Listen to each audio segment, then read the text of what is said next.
죄를 지은 것 마냥 안절부절 못하던 신우이의 입에서 도무지 믿기지 않는 그 이야기를 듣는 순간 저는 그대로 신우이의 집을 뛰쳐나와 거리를 내달렸습니다. 그러니까 신우이한테 그 이야기를 들은 그날은 참으로 오랜만에 신우이를 만난 날이었어요. 남편의 여동생, 신우이가 암 완치 판정을 받고 한국에 돌아온 날, 저는 시조카를 데리고 신우이의 집으로 향했습니다. 신우이 집으로 가는 길, 차창 밖으로 스치는 풍경을 멍하니 바라보는데 1년 넘게 시조카와 함께했던 시간들이 주마등처럼 스쳐 지나가더라고요. 시조카는 그동안 쭉 저희 집에서 지내고 있었는데 처음에는 아주 힘들었어요. 시시때때로 엄마를 찾으며 "우리 엄마 언제 와요?" 라는 질문을 수도 없이 했습니다. 그때마다 "지호 엄마는 미국에서 치료 다 받은 다음에 돌아오실 거야. 조금만 더 기다리자" 라고 달랬지만 사실 제 마음도 무거웠습니다. 시조카의 마음을 살피며 제 아이들까지 챙기느라 육체적으로도 정신적으로도 힘든 날들이 많았거든요. 그랬기에 그날은 기쁨과 안도가 동시에 밀려오는 날이었습니다. 1년여 전 신우이가 암 판정을 받고 미국으로 떠나던 날의 모습이 생생하게 기억이 나더라고요. 공항에서 창백한 얼굴과 떨리는 손으로 아들을 안고 있던 신우이는 꼭 살아서 돌아오겠다는 말을 남기고 떠났습니다. 그날로부터 1년이 훌쩍 넘게 지났는데 힘들어도 시간은 어김없이 흐르더라고요. 집 앞에 도착하자 조카는 조급한 마음으로 제 손을 끌었습니다. 9살 어린 나이지만 자기 엄마가 아프다는 걸 알고 있던 조카였어요. 엄마를 기다리며 얼마나 마음을 졸였을까요? 현관문이 열리는 순간 조카가 "엄마" 하고 외치며 안으로 뛰어 들어갔습니다. "엄마!" 조카는 소리치며 신우이에게 달려갔고 신우이는 현관으로 달려나와 아들을 껴안았습니다. "우리 애기, 우리 지호, 그래, 지호야, 엄마야, 엄마가 왔어." 신우이의 목소리는 떨리고 있었고 조카 역시도 제 엄마의 품에 안겨 얼굴을 묻고 울음을 터뜨렸습니다. "엄마 보고 싶었어. 엄마 너무 보고 싶었어." 그 울음소리를 듣는 순간 저도 눈물이 핑 돌았습니다. 아이를 달래며 머리를 쓰다듬는 신우이의 손길에서 느껴지는 애틋함과 그리움이 고스란히 전해졌거든요. 저도 모르게 흐르는 눈물을 닦으며 집 안으로 들어섰습니다. 신우이는 저를 보자 조카를 살짝 내려놓고 다가왔어요. 신우이의 얼굴은 치료를 받기 전과는 사뭇 달랐습니다. 창백하고 힘없던 모습은 사라지고 피부에 윤기가 돌았으며 눈빛은 다시 생기를 찾은 것 같더라고요. 그 모습을 보는 순간 마음 깊은 곳에서 안도의 한숨이 나왔습니다. "새언니." 신우이가 눈물을 글썽이며 말을 잇지 못했습니다. "아가씨, 다시 건강한 모습으로 돌아와줘서 고마워요. 정말 고생 많았어요. 이렇게 건강해진 모습 보니 내가 다 기쁘네요." 신우이는 고개를 숙이며 연신 눈물을 닦았습니다. "제가 고생이라니요.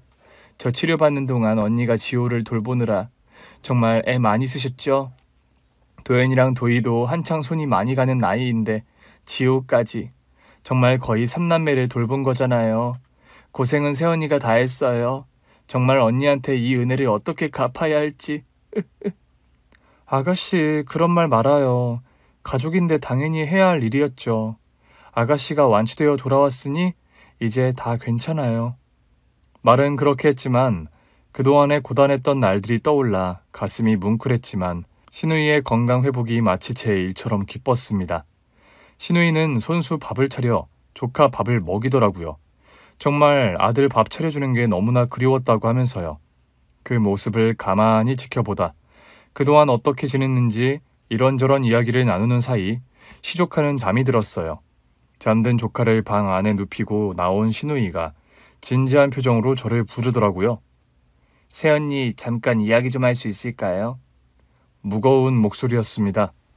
신우이의 표정에서 긴장감이 엿보였지만 저는 별다른 생각 없이 고개를 끄덕이며 신우이를 따라 서재로 들어갔습니다. 그동안 신우이 집에 여러 번 왔었지만 서재는 잘 들어오지 않은 터라 그 공간이 좀 낯설게 느껴졌던 것 같아요. 어차피 시조카도 잠들었는데 거실에서 이야기하면 될 것을 도대체 무슨 이야기이길래 서재까지 데려온 걸까? 그 생각을 하던 찰나 신우이가 테이블 옆에 작은 소파를 가리켰습니다. 아가씨 무슨 일이에요? 갑자기 심각한 표정으로. 새언니. 신우이는 금방이라도 울 것 같은 표정을 짓다가 말을 잇지 못하고 고개를 숙이더라고요. 그렇게 몇 번을 망설이다가 서랍에서 태블릿을 꺼내 저에게 내밀었습니다. 여기, 이걸 먼저 봐주세요. 이게 뭐예요? 태블릿 화면에 영상을 재생시키는 신우이의 손이 미세하게 떨리고 있었어요. 저 역시 덩달아 긴장이 되어서 마른 침을 꿀꺽 삼킨 뒤 화면을 들여다보았습니다. 그렇게 태블릿에서 영상이 재생되었고 그 안에 등장한 인물을 본 순간 숨이 턱 막히는 것 같았습니다. 아가씨, 이게 뭐예요? 여기 어디예요? 네? 이게 도대체 뭐예요? 머릿속이 하얘졌고 심장이 요동을 쳤어요. 저는 태블릿을 내려놓고 신우이를 뚫어져라 바라봤는데 뭔가 말이 나오지가 않더라고요. 새언니, 정말 죄송해요. 제가 어떻게 해야 할지 모르겠어요. 사실 오빠가... 말끝을 흐리는 신우이의 눈에선 눈물이 흐르고 있었는데 신우이의 얼굴은 깊은 죄책감으로 일그러져 있었습니다. 이게 사실이라면 어떻게... 머릿속이 뒤죽박죽이 되었고 아무런 말도 들리지가 않았어요. 저는 자리에서 벌떡 일어났습니다. 새언니 잠깐만요. 어디 가세요? 언니 우선 내 얘기를 듣고... 신우이는 당황하며 제 손을 붙잡으려 했지만 저는 멈추지 않았습니다. 아가씨, 나 지금 가봐야겠어요. 그 말을 남기고 곧장 현관으로 향했습니다. 신발을 신는데 손이 막 떨리더라고요. 그리고 현관문을 문을 열고 밖으로 나오자마자 저는 전력 질주를 시작했습니다. 남편 놈을 잡으러 가야 했거든요. 핸드폰으로 택시를 호출할 정신도 없었어요. 무작정 큰 길까지 뛰쳐나와 미친 사람처럼 마구 손을 흔들며 택시를 잡았습니다. 택시! 택시! 다행스럽게 곧바로 택시 한 대가 달려와 제 앞에 멈췄고 저는 택시에 타자마자 다급하게 외쳤습니다. 강남역으로 가주세요. 빨리요. 예, 강남역으로 모시겠습니다. 기사님은 룸미러로 저를 힐끗 본 뒤 말을 걸지 않고 운전에 집중을 하시더라고요. 그게 참 고마웠습니다. 누가 툭 건드리기라도 하면 그 자리에서 무너질 것 같았거든요. 점심시간이 막 지난 오후 강남역으로 가는 택시 안 숨죽여 눈물을 참아보려 했지만 주체가 되지 않았고 그런 제 모습은 누가 봐도 사연 있는 여자였네요. 사연 있는 여자라 저에게 그런 날이 올 줄은 정말 몰랐습니다. 왜냐하면 그때까지 제 인생은 정말 순탄했고 남부럽지 않은 삶이라고 생각했어요. 어린 시절 저는 평범한 가정에서 자랐습니다. 부모님은 특별히 부유하지도 가난하지도 않았지만 늘 저를 응원해 주셨고 성실하게 공부하도록 독려해 주셨어요. 부모님은 제가 하고 싶다는 것을 지원해 주셨을 뿐 압박을 주지는 않으셨는데 그 교육 방식이 저를 바르게 이끌었던 것 같아요. 저는 목표를 세우면 최우선을 다해 이뤄내는 성격이었고 그런 노력 덕에 국내 명문대에 입학할 수 있었습니다. 대학 생활은 치열했지만 동시에 즐거웠어요. 경제학 전공으로 입학했는데 저는 경제학이 무척 흥미롭게 느껴졌고 대학 생활 내내 열심히 공부를 했습니다. 졸업 후 여느 취준생처럼 취업 준비하는 시간을 가졌고 1년 뒤 운이 좋게도 연봉을 제법 높게 주는 대기업에 취직을 하게 되었어요. 취업은 쉽지 않았지만 제 실력을 믿어준 회사에서 일을 시작하면서 제 가능성을 점차 입증해 나갔습니다. 그때만 해도 제 삶은 그저 열심히 공부하고 일하고 그렇게 흘러가는 줄로만 알았습니다. 하지만 운명처럼 한 사람이 제 삶에 들어오게 되었어요. 회사 동료가 저랑 잘 어울리는 남자가 있다면서 소개를 시켜줬거든요. 안녕하세요. 이현우라고 합니다. 유학 시절을 같이 보낸 친구 덕분에 여기까지 나오게 됐네요. 낯설고 어색한 자리였지만 그 남자의 말투와 태도에서는 여유와 다정함이 묻어났습니다. 저는 조금 쑥스러운 웃음을 지으며 대답을 했던 것 같아요. 안녕하세요. 저는 김주희예요. 처음 뵙겠습니다. 첫 만남의 자리에서 그 남자와 저는 많은 이야기를 나눴어요. 나랑 잘 어울리는 남자가 있다. 분명히 잘 맞을 거라고 했던 회사 동료의 눈썰미가 보통이 아니었구나 하는 생각이 단번에 들 정도였다니까요. 그만큼 대화가 잘 통했습니다. 어딘가 세련된 느낌을 풍기던 그 남자는 미국에서 고등학교와 대학교를 졸업했다고 하더라고요. 어떻게 한국으로 돌아오게 되셨어요? 영어도 유창하고 대학도 좋으니까 미국에서 취업도 가능하셨을 것 같은데. 그렇죠. 미국 생활도 좋았지만 저는 한국에서 일하고 싶었어요. 사실 미국에서 좋은 대학 나왔지만 어쩔 수 없이 나는 그냥 이방인이더라고요. 그곳에 완전히 속했다는 느낌을 못 받았거든요. 그리고 많이 나아졌다고 하지만 여전히 고연봉을 받는 전문직 쪽은 백인 남성들이 주류거든요. 시대가 변했다고 피부색 관계없이 능력대로 인정받는 세상이 됐다고들 하지만 지내보면 다 알아요. 내가 아무리 뛰어나도 일정 기준을 넘어 커리어를 쌓는 건 어렵겠구나.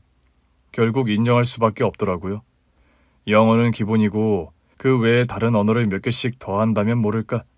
아무튼 여러 가지 이유로 돌아오게 됐습니다. 그래도 아예 돈과 시간을 허비한 건 아니었어요. 제가 걸어온 길을 나름 스펙으로 인정을 해주더라고요.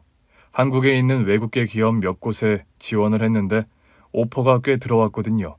가장 마음에 드는 회사를 선택해서 잘 다니고 있습니다. 외국계 기업에서 일하면 해외 경험도 살릴 수 있을 것 같았고요. 그 남자의 대답은 진중했고 동시에 자신감이 넘쳤습니다. 저는 그런 대화 방식과 태도에서 안정감을 느꼈던 것 같아요. 그날의 만남을 시작으로 우리는 점점 가까워졌습니다. 사실 저는 소위 유학파라는 사람들에 대해 어느 정도 선입견을 가지고 있었거든요. 약간 사고가 자유분방할 거다. 좀 개인주의 성향이 강하거나 자기중심적일 것 같다. 부끄럽지만 어린 그 나이 그런 선입견을 가지고 있었는데 그걸 깨뜨려준 게 바로 그 남자였습니다. 이현우라는 남자. 그 남자는 배려심 깊은 사람이었고 항상 저를 존중해줬어요. 그러면서도 미국 영화나 드라마에서 보던 남자들처럼 스윗한 말을 아무렇지 않게 하는 사람이었는데 그것도 매력적으로 느껴지더라고요. 주희씨, 오늘은 주희씨한테 특별히 고마운 날이에요. 어머, 왜요? 오늘 무슨 날이에요? 아니요, 그냥 주희씨 덕분에 요즘 회사 일도 더 즐겁게 느껴지거든요. 왜요? 제가 뭘 했는데요? 그 남자는 장난스럽게 눈썹을 들어 올리며 대답했습니다. 주희씨랑 만나니까 세상이 조금 더 밝아 보이고 더 아름답게 느껴지거든요. 이 정도면 충분한 이유 아닌가요? 닭살 돋는 말을 아무렇지 않게 하는 그 남자의 말에 웃음이 터졌습니다. 그 사람은 늘 이런 식으로 사람을 기분 좋게 만들어주는 사람이었어요.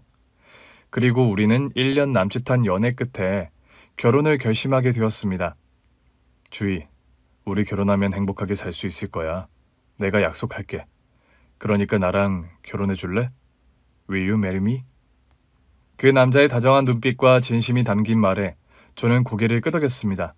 예스, 나도 그렇게 생각해. 우리 서로 잘 맞는 것 같아.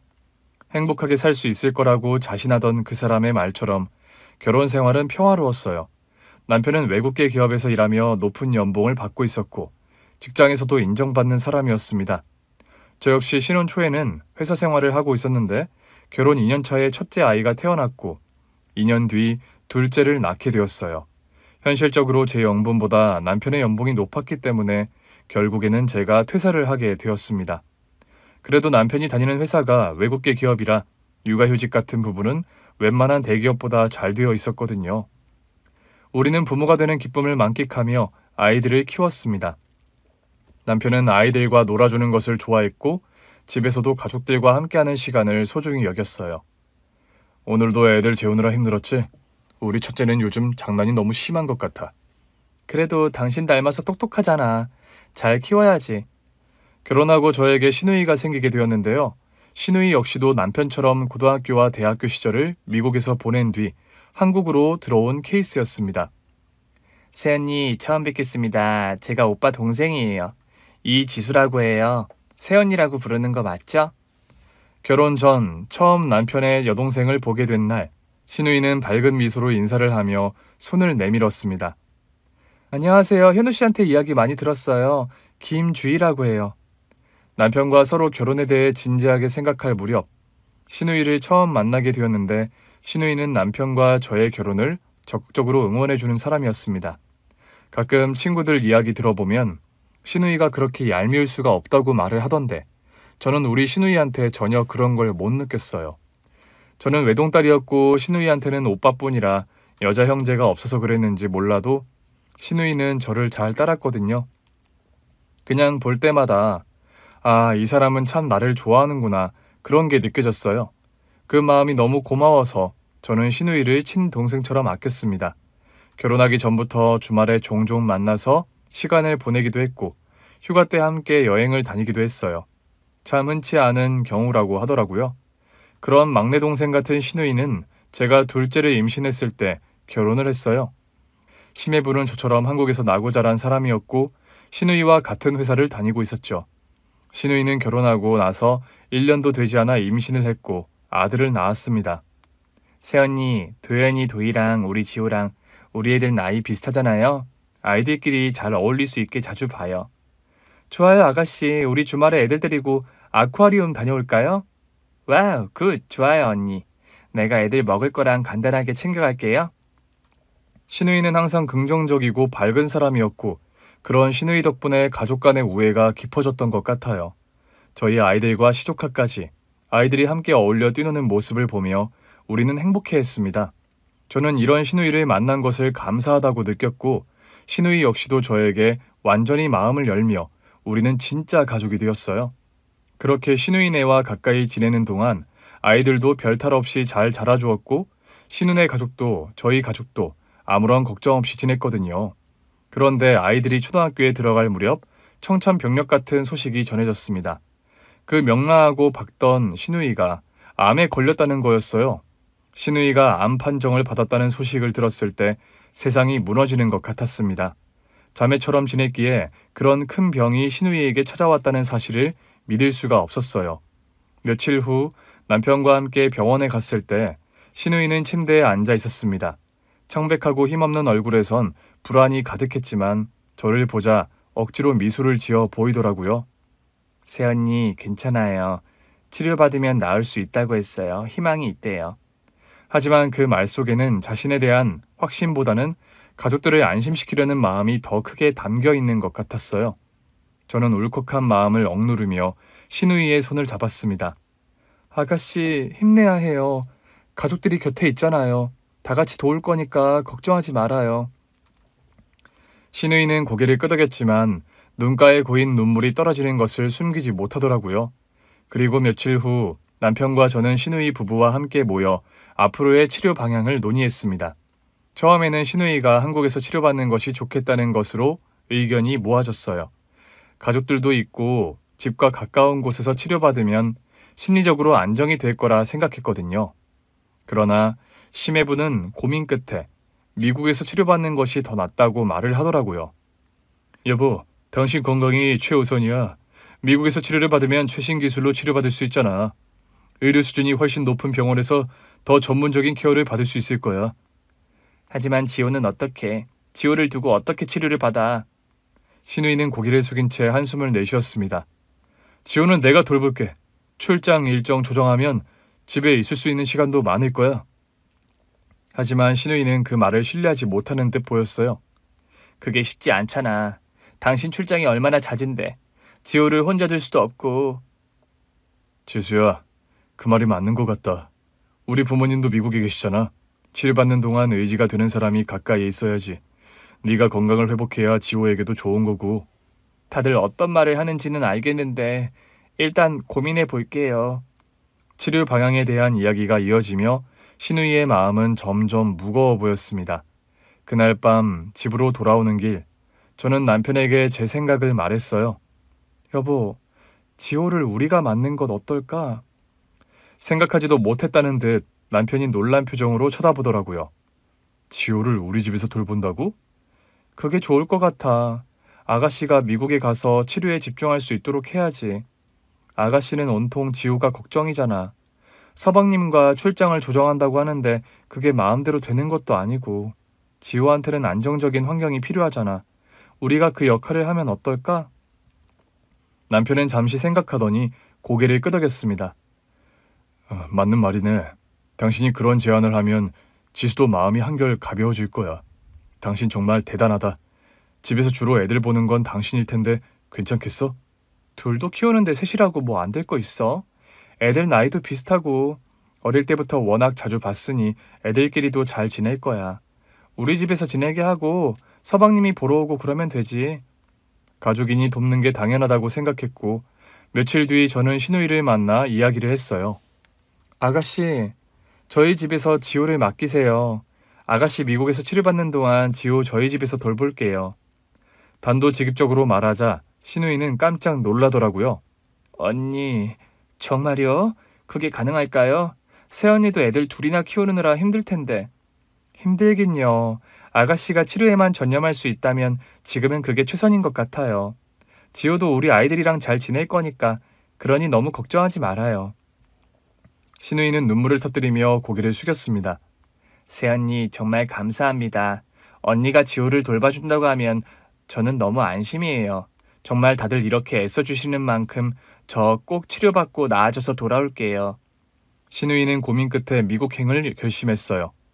미국에는 저희 시부모님도 계셨고 한국에서는 저희 부부의 도움을 받을 수 있는 게 결정적인 이유가 되었습니다. 지우에게도 여러 날에 걸쳐 천천히 상황을 이해하도록 설명을 했고 우리 아이들에게도 이해를 시켰어요.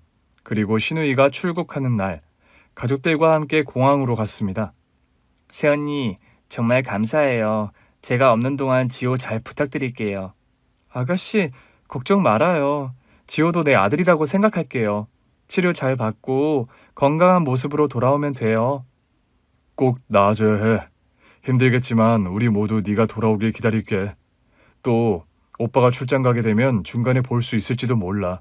미국 출장 자주 가니까. 그래 오빠 정말 고마워. 오빠가 새언니 많이 도와줘야 해. 여보 이제 들어가야지.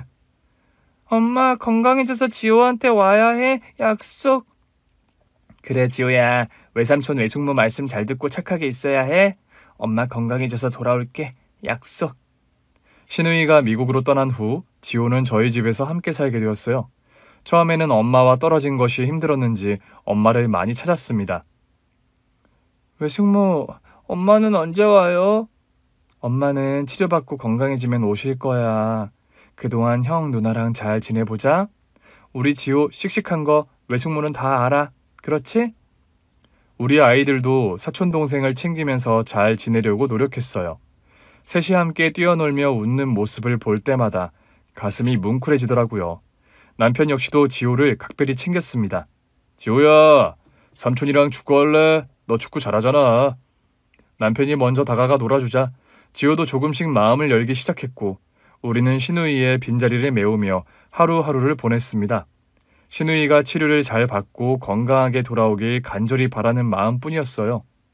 그렇게 암에 걸려 미국 가서 치료받는 신우이를 대신해 신우이 아들을 1년 넘게 키워준 어느 날 완치되어 귀국한 신우이가 새언니 너무 미안해요.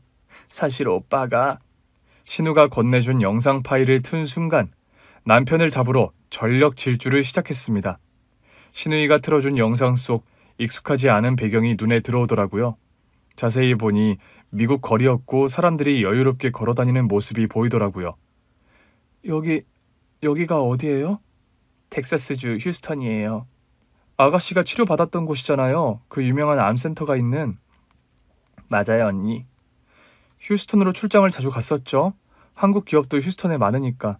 출장 가서 아가씨를 보고 올 수 있어서 다행이라고 그랬는데 어떻게 이런 일이...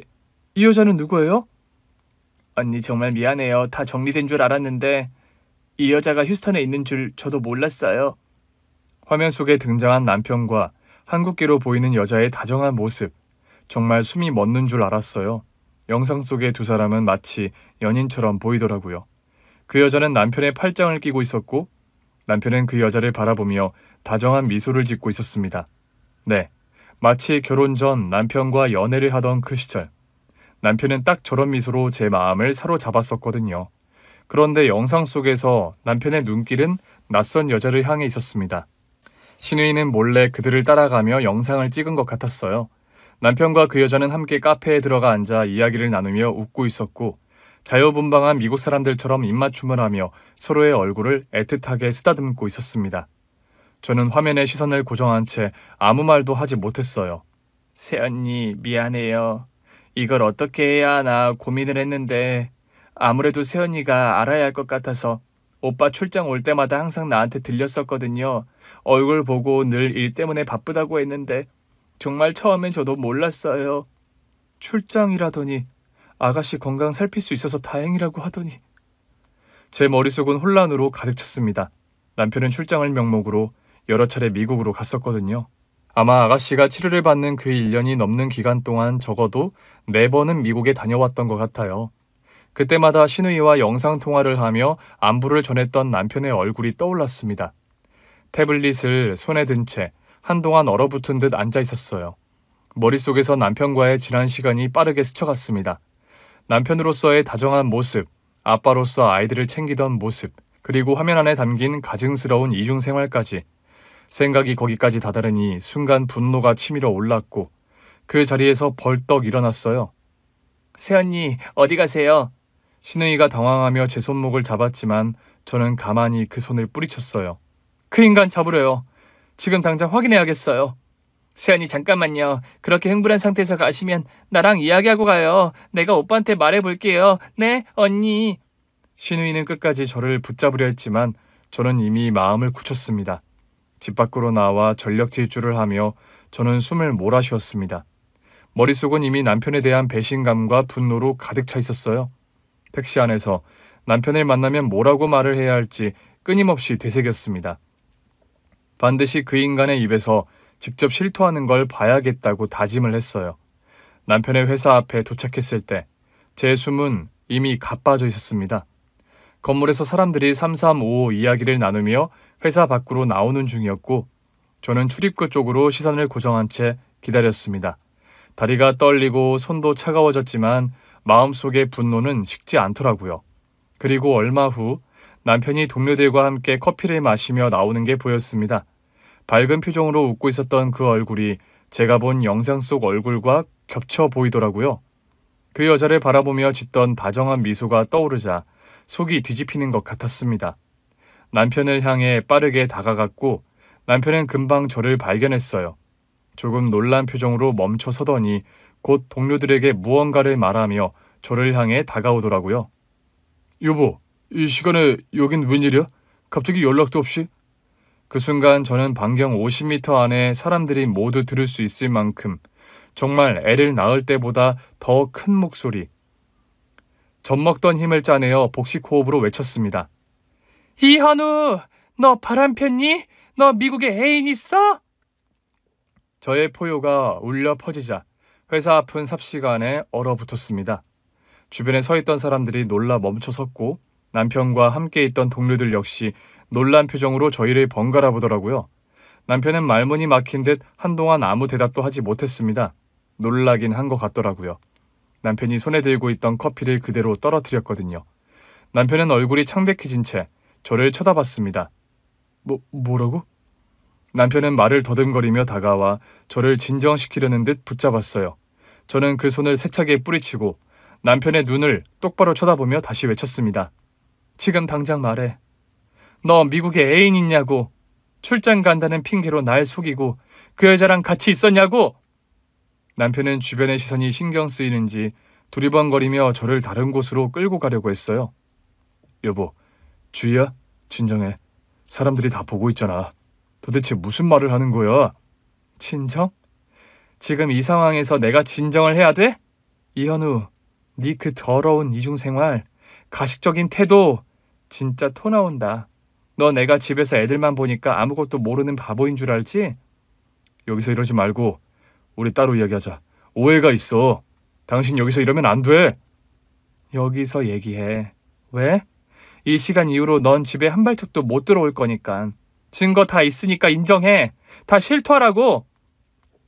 남편은 얼굴이 굳어지더니 입술을 꾹 다물었고 수근거리면서 우리를 보던 사람들, 그중에 몇몇은 휴대폰으로 영상을 찍고 있더라고요. 남편의 동료들이 당황한 얼굴로 우리에게 다가오자 남편이 그 사람들에게 여유 있는 척 미소를 지어 보이며 말을 했습니다.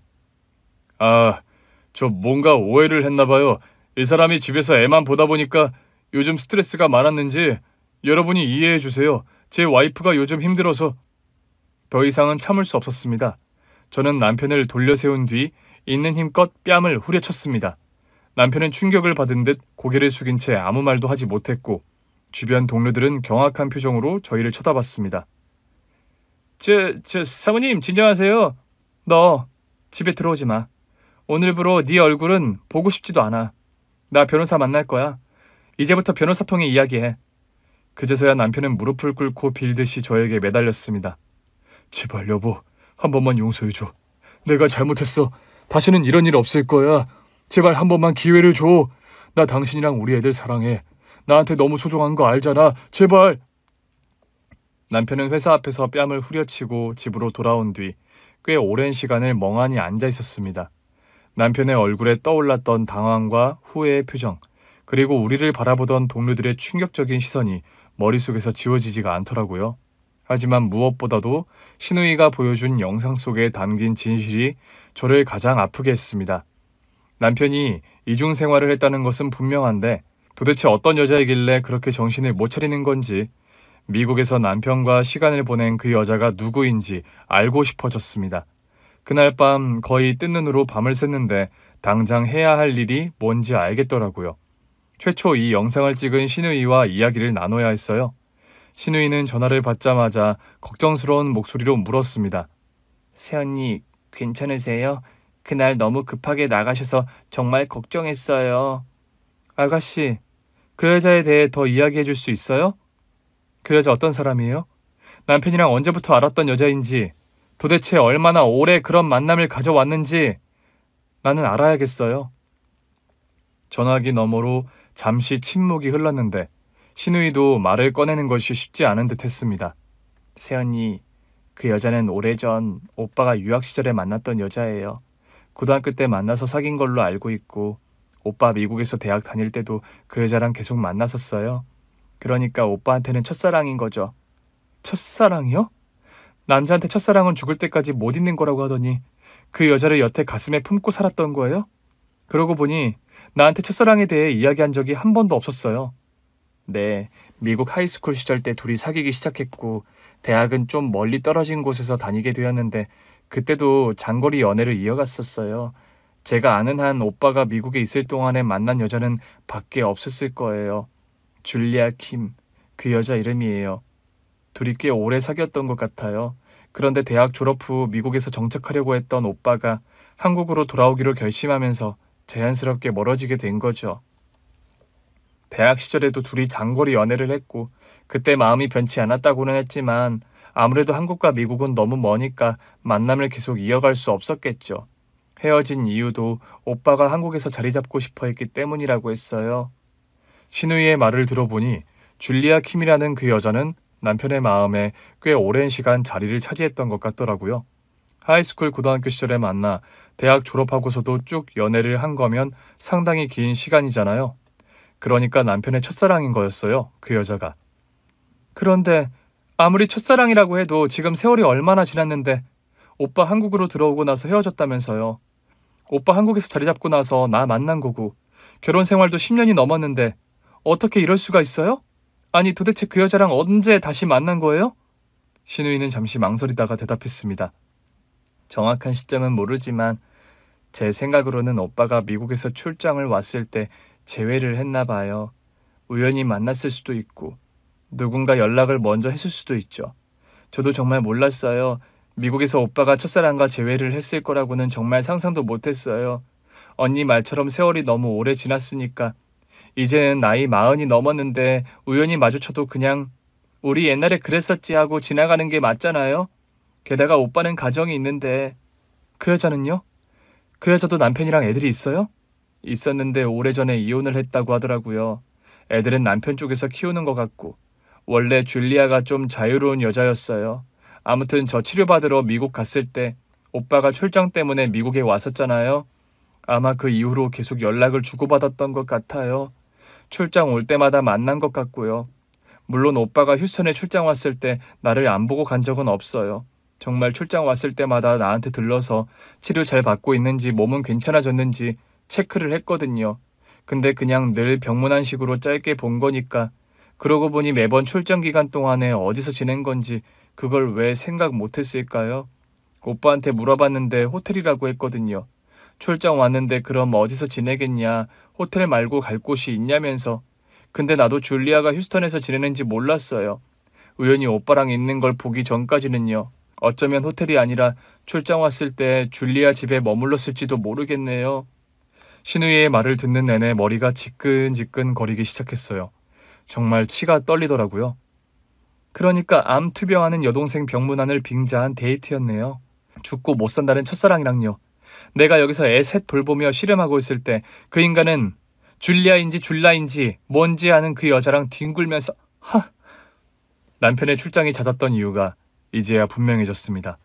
저한테는 출장 겸 동생을 돌보러 가는 거라고 말하면서 자신의 행동을 정당화했지만 뒤에서는 첫사랑과 연애를 하고 있던 거였어요.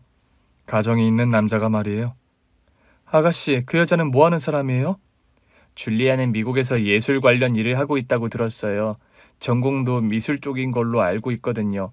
옛날에 헤어질 때 오빠가 말하기로는 줄리아가 굉장히 독립적인 사람이어서 서로 다른 길을 걷게 되었다고.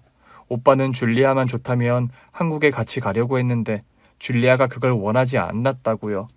하지만 다 끝난 일인 줄 알았는데 다시 만나면서 뭔가 감정이 되살아났나 봐요. 언니, 미안해요.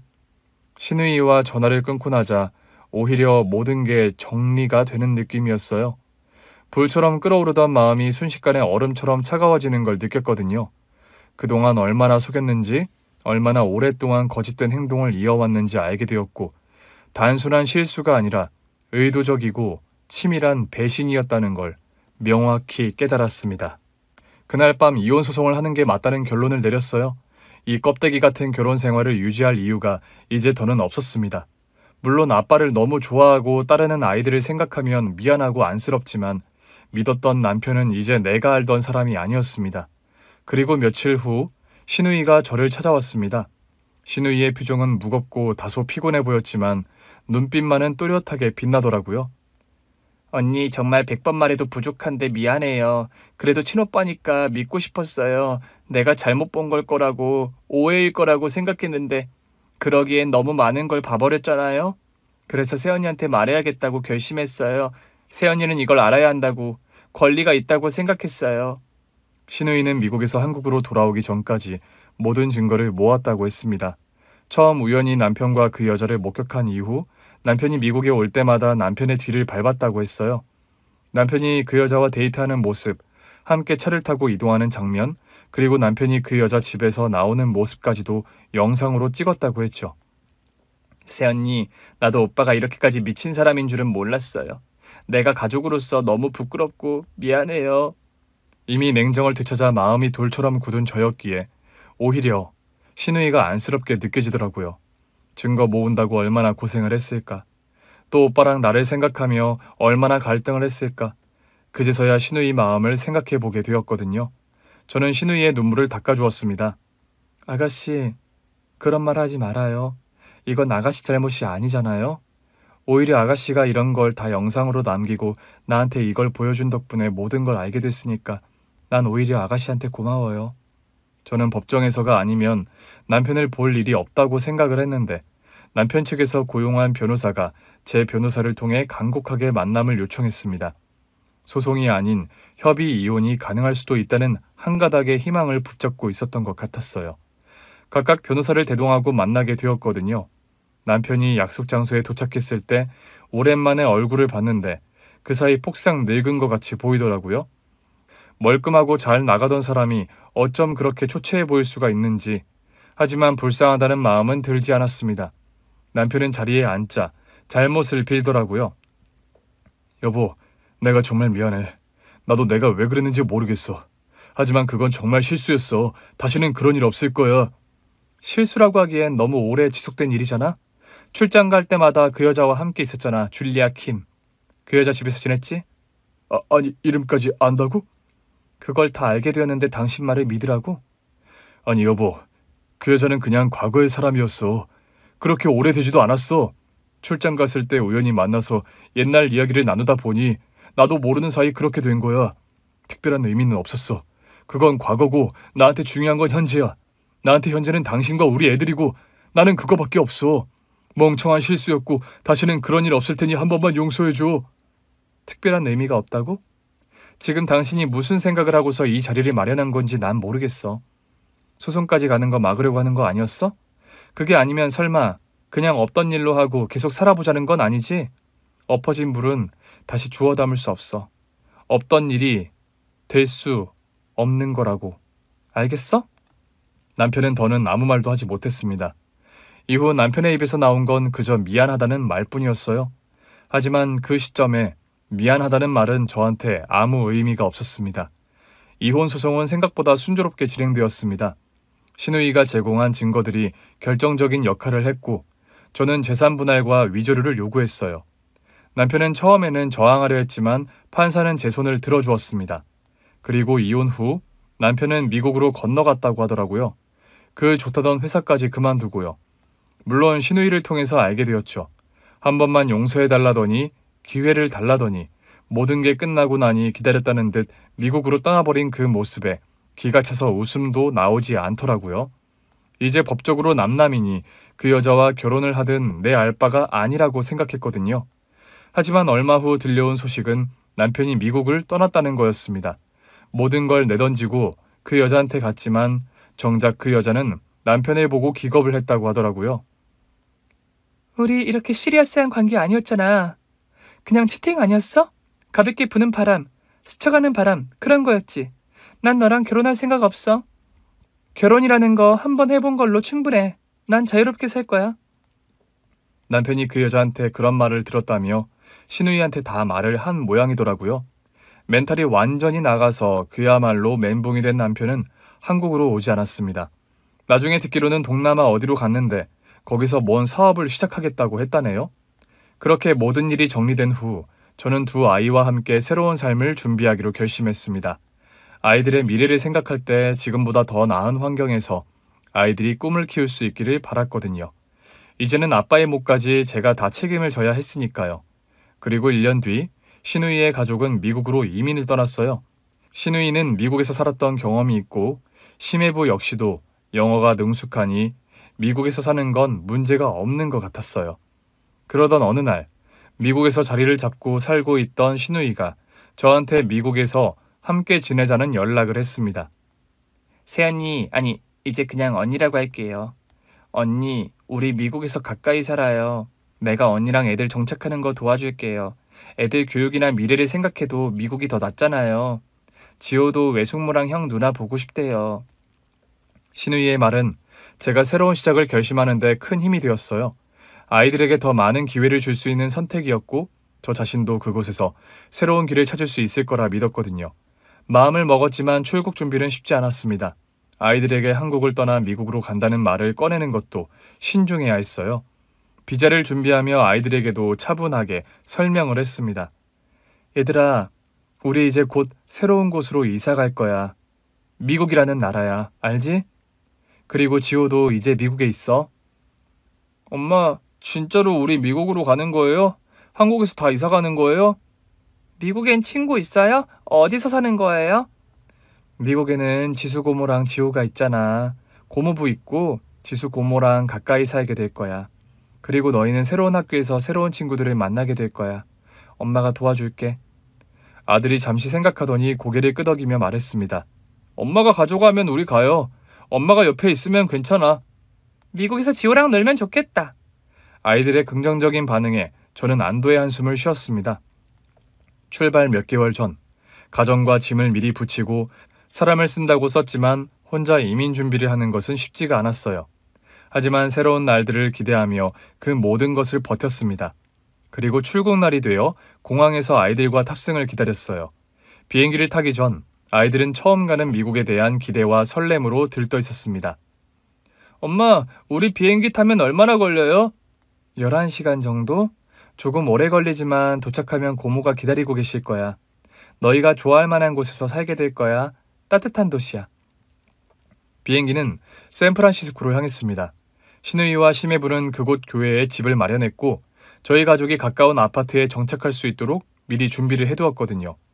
비행기에서 아이들도 저도 거의 쓰러지듯 잠에 들었고 샌프란시스코 공항에 도착했을 때 우리를 기다리고 있던 시누이의 가족을 만나게 되었습니다. 언니, 얘들아, 드디어 왔네요. 아이들은 시누이를 보자마자 달려가 안겼고 시누이도 우리 애들을 꼭 안아주었어요. 언니, 오느라 힘들었죠? 이제부터는 우리가 도울게요. 언니도 애들도 우리 가족이니까요. 시누이 가족의 따뜻한 환영에 마음이 다 풀리는 것 같았어요. 고마워요, 아가씨. 아니, 지수야. 이렇게 도와줘서. 남편이라는 인간과의 연결고리가 끊어졌으니 호칭 또한 시댁 호칭에 얽매일 필요가 없다고 생각했어요. 시누이 역시도 그냥 편하게 언니 동생으로 지내자고 했고요. 지수와 그의 남편은 우리를 픽업한 뒤 곧장 저와 아이들이 지낼 아파트로 갔습니다. 아파트는 소박하지만 아늑했고 아이들이 적응하기에 충분히 좋은 환경이었어요. 언니, 근처에 학교도 알아봤어요. 아이들이 지금 영어 배우기 딱 좋은 나이잖아요. 학교 다니고 하면 금방 늘 거예요. 정말 고마워. 이렇게 세세하게 챙겨주다니. 미국에 정착한 지 한 달쯤 되었을 때 지수는 저에게 현지에서 일할 수 있는 기회를 제안했습니다. 지수는 제가 가진 경력과 능력을 알고 있었고 그걸 활용할 수 있는 회사를 적극적으로 찾아주었어요. 언니, 이 회사에 지원해보세요. 외국인 직원도 많이 뽑고 언니 경력을 잘 살릴 수 있을 것 같아요. 지수의 추천으로 저는 샌프란시스코에 있는 IT 회사의 행정직에 지원했습니다. 사실 외국에서 살았던 경험은 없지만 나름 한국에서 공부를 열심히 했고 영어도 괜찮았거든요. 면접을 보고 소식을 기다렸고 마침내 합격 통보를 받았을 때 저는 지수에게 전화를 걸었습니다. 나 합격했어. 그 회사에서 일하게 됐어. 정말 믿기지가 않아. 진짜요? 언니 축하해. 이제 언니도 여기서 완전히 자리 잡게 될 거야. 사연을 보내는 현재 저는 지수의 가족과 가까운 곳에 살며 서로 의지하며 지내고 있습니다. 아이들은 학교에 잘 적응했고 주말마다 지수네 가족과 함께 시간을 보내고 있어요. 어느 날 지수가 저에게 조용히 다가와 말을 했습니다. 언니, 내가 그때 언니한테 솔직히 말하기를 정말 잘한 것 같아. 그 못난 인간이 내 오빠고 나는 선택을 해야 했지만 다시 생각해도 옳은 결정이었어. 지수, 네가 아니었다면 지금 누리는 삶 같은 건 꿈도 꾸지 못했을 거야. 힘든 결정을 내리고 나를 지지해줘서 정말 고마워. 처음 봤을 때부터 언니는 내 가족이었어. 함께해줘서 나도 고마워, 언니. 오늘 준비한 사연은 여기까지입니다. 재미있게 들으셨다면 구독과 좋아요, 알림 설정까지 눌러주세요. 그럼 저는 다음 사연으로 찾아뵐게요. 오늘도 건강하고 행복하세요.